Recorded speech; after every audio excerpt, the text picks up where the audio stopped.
Est-ce possible de refaire l'animation de la troisième lune supérieure en 3D pendant 24 heures? J'ai une journée pour travailler comme un animateur japonais et recréer le moment le plus épique du film. Mais je pensais pas que ça allait être aussi compliqué. Mon plan va se diviser en 12 étapes car il y a pas mal de taf. Entre la création du corps, les textures, les couleurs, l'animation du perso et j'en passe. Et je commence direct par la création du visage. En temps normal ça prend pas mal de temps, du coup j'utilise une stratégie. Je vais utiliser un modèle de base avec des proportions assez classiques que je vais ensuite venir faire correspondre à la tête d'Akaza. Pour l'instant, il n'y a pas encore la texture et les cheveux, donc on n'a pas trop la vision, mais vous verrez après. Ensuite, pour la création de la base du corps, j'utilise un cube avec un modificateur miroir, et ça permet d'avoir un modèle parfaitement symétrique comme dans la réalité, et surtout de se simplifier le travail.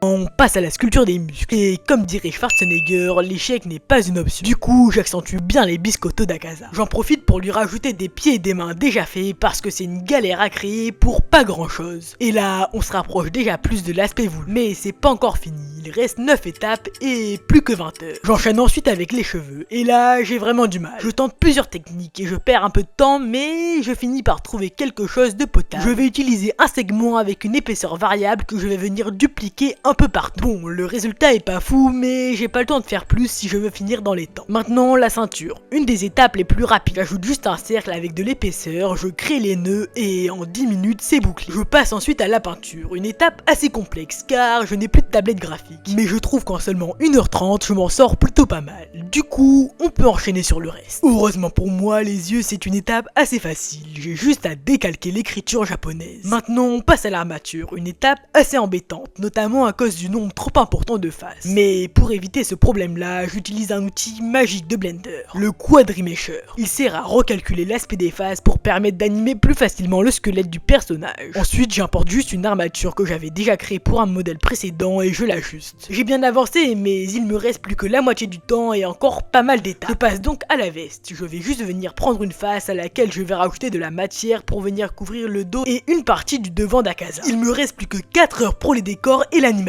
Ça va être chaud mais j'y crois. Maintenant je viens recréer le fameux flou. Je le mets lumineux et j'anime une variation de couleurs. Faut pas que je me loupe parce que c'est elle qui va donner toute la magie à mon animation et qui va captiver le spectateur. Et là l'enfer commence. Je dois animer le corps sauf que j'ai d'énormes soucis au niveau des jambes. Du coup pour cacher tout ça je joue sur les plans de la caméra. Et pour essayer un truc un peu original je rajoute 2 orbes bleues d'énergie sur ses mains. Pour les décors c'est une scène assez simple. Juste quelques piliers, un sol en bois et une vitre derrière laquelle il y a une structure qui suggère la forteresse. Et après une tonne d'essais au niveau des couleurs, de l'enchaînement des plans et de l'animation du corps, je termine enfin. Il est temps de voir si j'ai réussi, mais avant abonne-toi car la vidéo m'a demandé pas mal de travail.